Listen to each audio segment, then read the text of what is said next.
ಎಲ್ಲ fake ನಡೀತಾರೆ sir. 500 ಜನ ಇದ್ದಾರೆ, 500 ಜನ ನಮಗೆ ಮುಖ ಪರಿಚಯ ಇಲ್ಲ. ಮಾಡ್ತಾ ಇದ್ದಾರೆ. 35-40 ವರ್ಷದಿಂದ ಬಾಕಿ ಜನ ಬೆಂಗಳೂರಲ್ಲಿ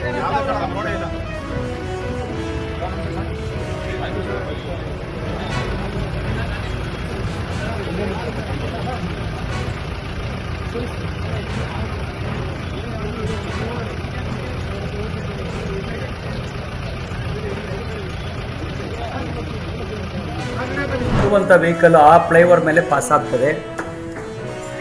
ಅದ್ರ ಜೊತೆಗೆ ಈ ಪೊಲೀಸ್ ಠಾಣೆ ಕಟ್ಟಿರೋ ಪಕ್ಕದಲ್ಲಿ 15 ಮೀಟರ್ ಅನಧಿಕೃತವಾಗಿ ಅಧಿಕೃತವಾಗಿ ಅವ್ರು ಇಟ್ಕೊಂಡಿದ್ದಾರೆ. ನಮಗದು ಗೊತ್ತಿಲ್ಲ, ಕಟ್ಟಡ ಮಾಡುವಾಗ ಇಂಜಿನಿಯರ್ ಯಾರು ಪ್ಲಾನ್ ಮಾಡಿದ್ದಾರೆ ಅಂತ. ಮತ್ತು ಕೀಪ್ ಲೆಫ್ಟ್ ನಾವೇನು ಕ್ರಾಸ್ ಅಂತ ಮಾಡಿದ್ದೀವಿ, ಆ ಕೀಪ್ ಲೆಫ್ಟಲ್ಲಿ 15 ಮೀಟರ್ ಜಾಗ ಇದೆ. ಒಂದು ಬಸ್ಸಿನ ಬಿಡ್ತು 32-33 ಅಡಿ ಉದ್ದ ಇರ್ತದೆ. ಆ ಫ್ರಂಟಲ್ಲಿ ಹೋಗುವಾಗ ಆ 5-8 ಅಡಿಯಲ್ಲಿ ಪಾಸ್ ಆಗ್ತದೆ. ಇನ್ನು ಕೀಪ್ ಲೆಫ್ಟಲ್ಲಿ 20 ಅಡಿ ಜಾಗ ಆಕರ್ಸ್ಕೊಳ್ತದೆ ಆ ಟೈರ್, ಬ್ಯಾಕ್ ಟೈರ್ ಬರುವಾಗ. ಹಾಗಾಗಿ ಕೀಪ್ ಲೆಫ್ಟಲ್ಲಿ ನಮಗೀಗೇನು ಹಿಂದೆ ಸುಭಾಷ್ ಚೌಕಿಂದ SRS ಕಡೆ ಹೋಗೋಕ್ಕೆ ಒಂದು ಸ್ವಲ್ಪ ವಿಶಾಲವಾದ ಜಾಗ ಇದೆ. ಹಾಗೆಯೇ ಪಿಕ್ಚರ್ ಪ್ಯಾಲೇಸ್ ಕಡೆ ಹೋಗುವಂಥ ಜಾಗ, ಪುನೀತ್ ಸ್ಟ್ಯಾಚು ಇರೋ ಜಾಗದಲ್ಲಿ ಕೀಪ್ ಲೆಫ್ಟಲ್ಲಿ ಜಾಗ ಇದೆ.